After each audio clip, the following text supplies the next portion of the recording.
جی بابو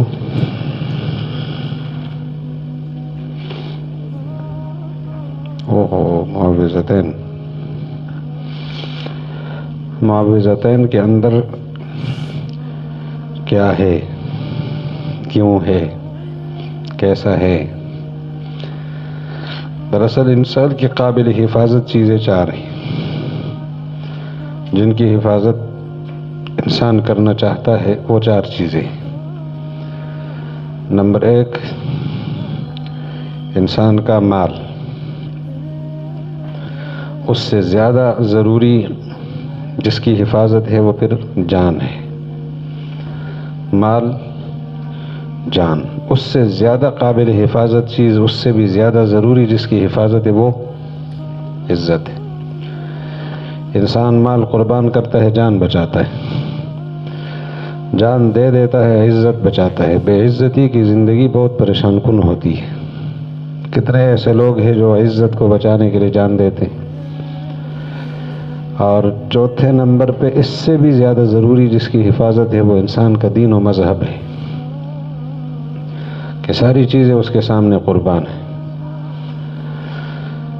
ہمارے سامنے 2 صورتیں ہیں، سورہ فلق، سورہ ناس. انسان کی 3 قابل حفاظت چیزوں کی حفاظت کی دعا ہے قل اعوذ برب الفلق میں. اور چوتھی چیز جو سب سے زیادہ جس کی حفاظت ضروری ہے اس کی حفاظت کی دعا ہے سورہ ناس میں. قل اعوذ برب الفلق. 4 چیزیں تعوذ میں درکار ہوتی ہیں. ایک ہوتا ہے مستعیذ، پناہ مانگنے والا. ایک ہوتا ہے مستعاذ منہ، جس سے پناہ لی جا رہی ہے. ایک ہے مستعاذ بہ، جس کی پناہ میں جانا چاہتا ہے. اور ایک ہے مستعاذ لہ، جس چیز کے لیے حفاظت درکار ہے. مستعیذ، مستعاذ منہ، مستعاذ بہ اور مستعاذ لہ. ہمارے لیے یہاں قل اعوذ برب الفلق میں قل آپ کہہ دیجئے اعوذ میں پناہ لیتا ہوں. متکلم مستعیذ ہو گیا، اعوذ کہنے والا مستعیذ ہے. برب الفلق، رب الفلق مستعاذ بہ ہے، میں اس کی پناہ لینا چاہتا ہوں. اور مستعاذ منہ من شر ما خلق، مستعاذ لہ کا ذکر نہیں ہے اور ذکر کی ضرورت نہیں ہے. بعض چیزیں ذکر کے بغیر سمجھ آتی ہے سیاق و سباق سے. اس صورت سے پہلے والی صورت کون سی ہے؟ یہی قل اعوذ برب الفلق سے پہلے جو صورت قل هو اللہ احد، یہ ہمارا مستعاذ لہ ہے. جو نظریہ توحید ہے میں اسی پہ رہنا چاہتا ہوں. آپ حیران ہوں گے کہ سورت کا نام سورہ اخلاص ہے جو قل هو اللہ احد ہے، اور سورت کے اندر اخلاص نہیں ہے، یعنی لفظ اخلاص نہیں ہے. پھر اس کا نام سورہ اخلاص کیوں ہے؟ عموماً ایسا ہوتا ہے کہ سورت کے اندر سے نام لیا جاتا ہے. سورہ بقرہ، آل عمران، نساء، مائدہ، انعام، اعراف، انفال، توبہ، یونس، ہود، یوسف، رعد، ابراہیم، حجر، نحل، بنی اسرائیل، کہف، مریم، آخر تک دیکھتے جائیں. ہر صورت کے اندر سے نام نکلے گا، لیکن جہاں نام نہیں ہے اندر سے وہ سورہ اخلاص ہے. کیا وجہ ہے کہ اخلاص کہتے کس کو ہے؟ یہ جو یکسوئی ہے یہی اخلاص ہے. ایک اللہ کا ہو جائے آدمی. پیغمبر بھی اسی مقصد کے لیے کہ اللہ رب العالمین کا دین غالب ہو جائے، قل هو اللہ احد کا نظریہ ہر ایک تک پہنچے. تو یہ مستعاذ لہ ہے کہ میں اس نظریے کی حفاظت چاہتا ہوں. لوگ انسانوں کے دشمن کم ہوں گے، نظریے کے دشمن زیادہ ہوتے ہیں. تو مستعیذ کون ہوا؟ متکلم. مستعاذ بہ رب العالمین، رب الفلق. مستعاذ منہ آگے شر ہے، اور مستعاذ لہ یہ نظریہ ہے اور اس کے تابع اس کا کردار بھی ہے، نظریہ اور کردار دونوں. کیونکہ صرف نظریہ محمد الرسول اللہ نے نہیں دیا، نظریے کے ساتھ کردار بھی ہے۔ پھر یہ کہ مستعاذ منہ من شر ما خلق، ایک مستعاذ بھی کا ذکر ہے، یعنی ایک صفت کا ذکر ہے، رب الفلق بس کافی ہے۔ لیکن مستعاذ منہ جو شر ہے، وہ شر کس کا؟ من شر ما خلق، ما خلق کا شر ایک مستعاذ منہ۔ آگے ومن نفاثات فی العقد دوسرا، ومن شر حاسد اذا حسد تیسرا، تین مستعاذ منہ ہے۔ ما خلق دیکھیں نا، جن کا شر انسان کو نقصان دے سکتا ہے، وہ کیا کیا چیزیں ہو سکتی ہیں؟ نفوس بھی ہو سکتے ہیں، نفوس ذوات۔ نمبر 2 حالات ہو سکتے ہیں، نفوس حالات۔ اخلاق بھی ہو سکتے ہیں، برے اخلاق انسان کو شر پہنچا سکتے ہیں۔ نفوس، حالات، اخلاق، بری عادتیں وغیرہ۔ اب اگر ایک ایک چیز کو دیکھیں تو احادیث کا ذخیرہ اس سے بھرا پڑا ہے۔ نعوذ باللہ من شرور انفسنا ومن سیئات اعمالنا، دیکھو نفوس کا شر بھی ہے، اعمال کا شر بھی ہے، احوال کا شر بھی ہے، اور عادات کا شر بھی ہے، اخلاق کا۔ اعمال بھی ہیں، احوال بھی ہیں، اور اوصاف وغیرہ بھی ہیں جن کو حالات ہم کہہ سکتے ہیں۔ اب من شر ما خلق میں تمام مخلوق کے شر سے پناہ مانگی گئی، خواہ وہ نفوس کی شکل میں ہو، خواہ وہ حالات کی شکل میں ہو، وہ اعمال کی شکل میں ہو، وہ اوصاف اور اخلاق کی شکل میں ہو۔ ورنہ اگر آپ تفصیل دیکھیں گے تو دیکھیں اللہم انی اعوذ بک من العجز والکسل والجبن والبخل والحرم والمغرم والمأثم، یہ ساری چیزیں میں ان کی شأن کے شر سے پناہ چاہتا ہوں۔ کہیں اعمال آ رہے ہیں، کہیں اخلاق آ رہے ہیں، اللہم انی اعوذ بک من النفاق والشقاق وسوء الاخلاق، ان چیزوں کی برائیوں سے، شر، ان کے شر سے اور ان کی برائیوں سے پناہ مانگی جا رہی ہے۔ ان سب کو سمیٹ کر ما خلق کے اندر داخل کر لیا، تمام مخلوق کے شر سے۔ اگر وہ نفوس ہیں تو انسان کی شکل میں بھی ہیں، من شر ما خلق، وہ جنات کی شکل میں بھی ہیں، اور وہ سام بچھو مخلوقات کی شکل میں ہیں۔ من شر ما خلق کے بعد ومن شر غاسق اذا وقب، یہ 4 باتیں ہیں، من شر ما خلق ومن شر غاسق اذا وقب ومن شر النفاثات فی العقد ومن شر حاسد اذا حسد، 4 ہیں، 3 نہیں ہیں۔ تو من شر غاسق اذا وقب فوراً بعد میں اس لیے فرمایا کہ یہ جتنے شریر ہوتے ہیں ان کا حوصلہ بڑھتا ہے رات کے وقت۔ دشمن دن کو بھی دشمن ہوتا ہے، لیکن وہ شر کے لیے کس کا انتظار کرتا ہے؟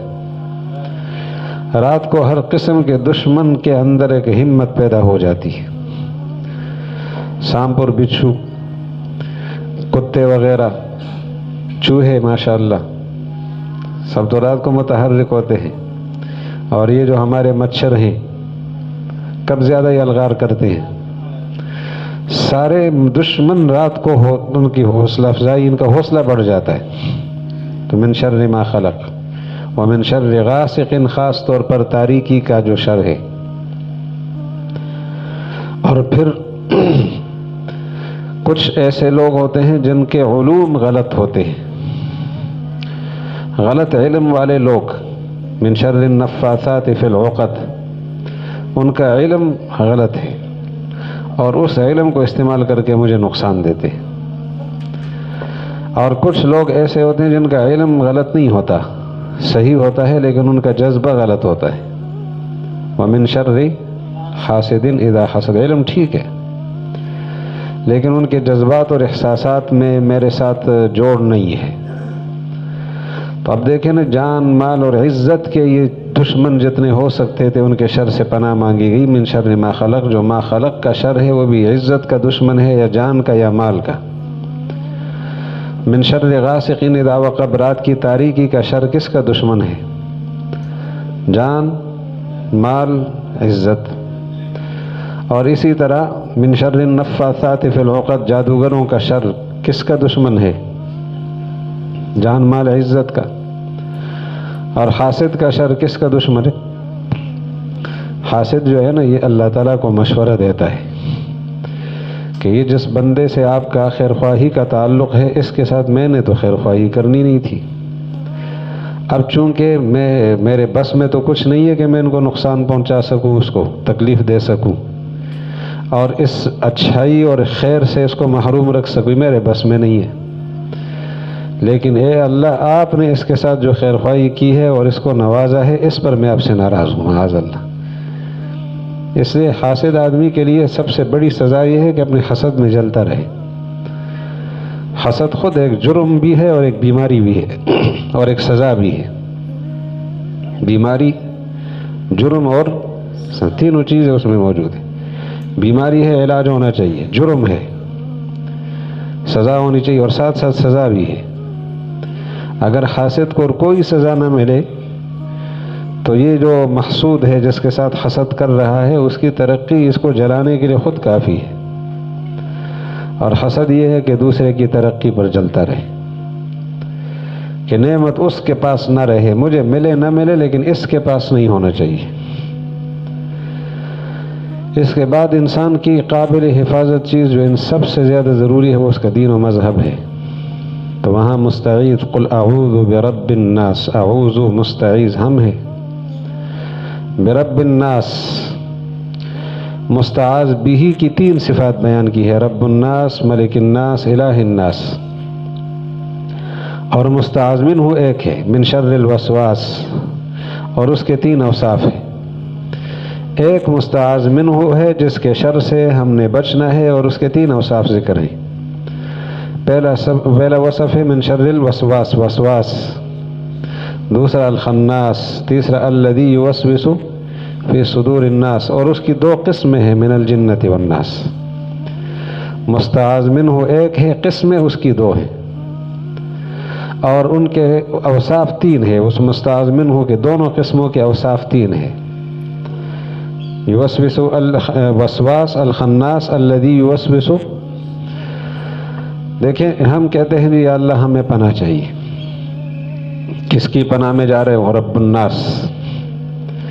رب تربیت سے ہے. تربیت کے بارے میں مجھے مولانا ابوالکلام آزاد کا ایک جملہ بہت مزیدار لگا ہے، دلچسپ، جامع معنی، شاندار جملہ ہے. وہ فرماتے ہیں تربیت کہتے کس کو ہے؟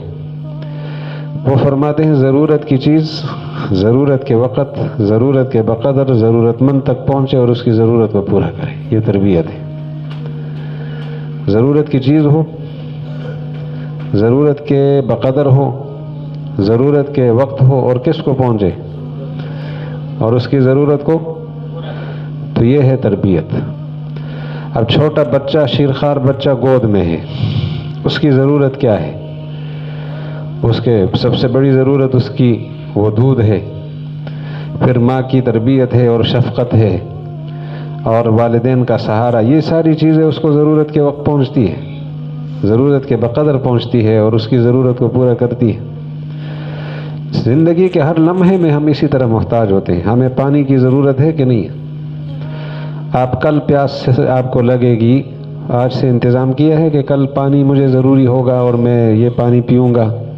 اور پتہ ہے کہ پیاس لگ جائے تو کیا ہوتا ہے، اور پھر بہت زیادہ ہو جائے تو کیا ہوتا ہے، اور پھر بہت زیادہ ہو جائے تو کیا ہوتا ہے.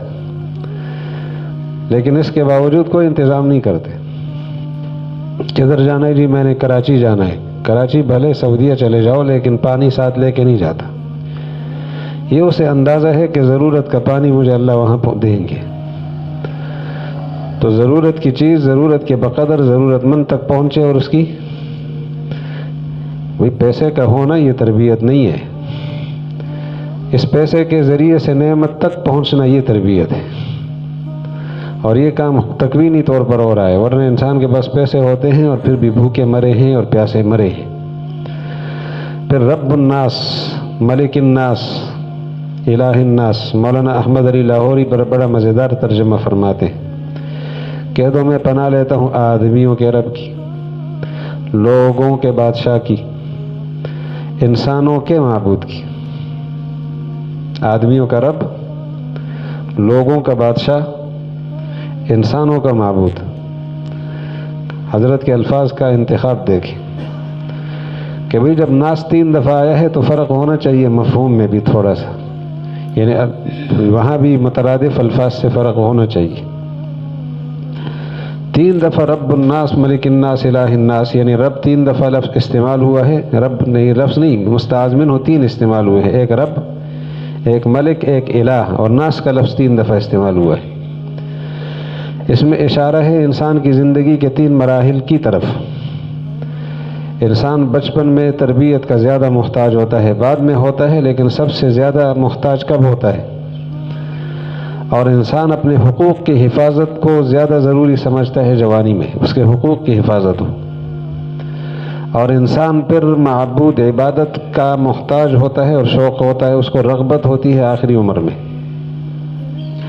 تو بچپن میں قل اعوذ برب الناس، بچپن کے زمانے کا رب وہی ہے،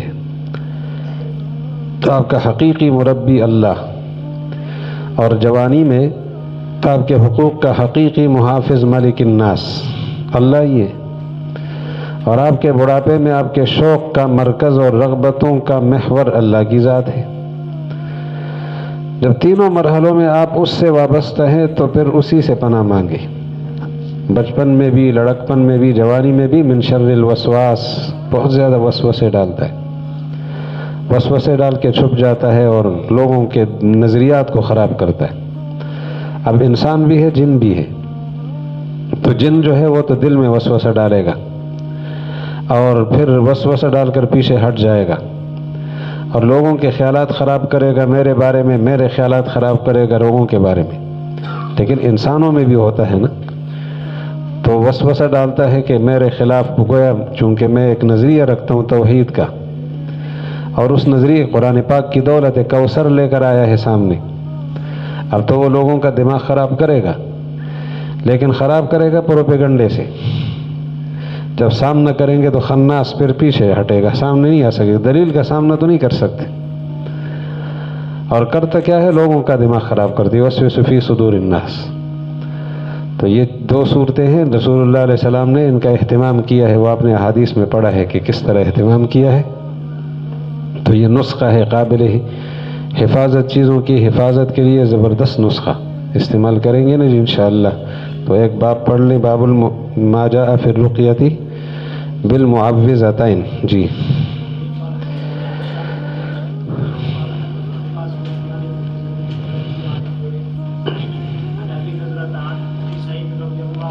ابو سعید خدری رضی اللہ عنہ ہے، اور ان کا نام آپ کو یاد ہوگا، کیا نام تھا؟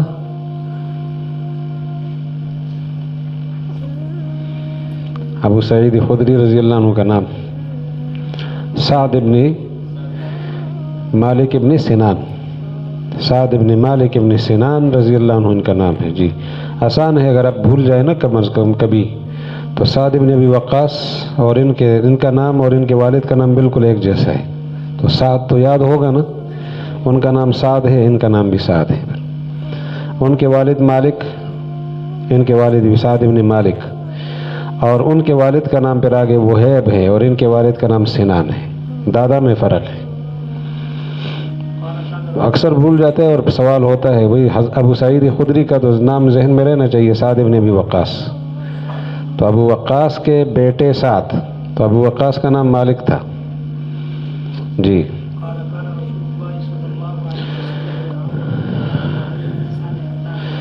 آپ صلی اللہ علیہ وسلم جان اور عین الانسان سے پناہ مانگا کرتے تھے، یہاں تک کہ معوذتان 2 صورتیں تعوذ والی نازل ہو گئی، تو جب یہ دونوں صورتیں اتری اخذ بہما، انہی کو لیا، و ترک ما سواہما، اور دوسروں کو چھوڑ دیا، کیونکہ اب یہ جامع صورتیں ہیں اور سب کو شامل ہے۔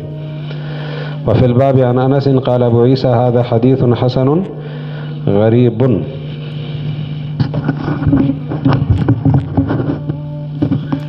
مجھے آپ ایک چیز بتا دو، اس کی ضرورت پڑتی ہے، یہ جو کلی ہے اور جزئی ہے، اس کا ایک آسان سا فرق بتا دو عربی زبان میں، ہمیں کیسے پتہ لگے گا یہ کلی ہے اور یہ جزئی ہے؟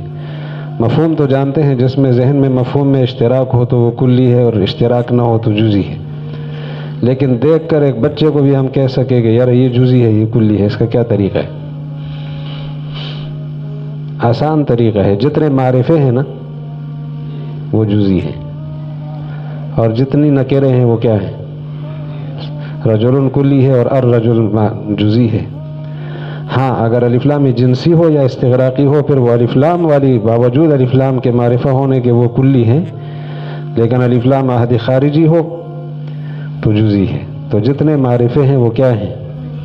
جزئی. معرفہ متعین ہو جاتا ہے. یا زید خاص زید ہے، اب یا رجل خاص رجل مراد ہے. تو جتنے معرفے ہیں وہ کیا ہیں اور جتنے نکرے ہیں. یہ آسان سا طریقہ ہے.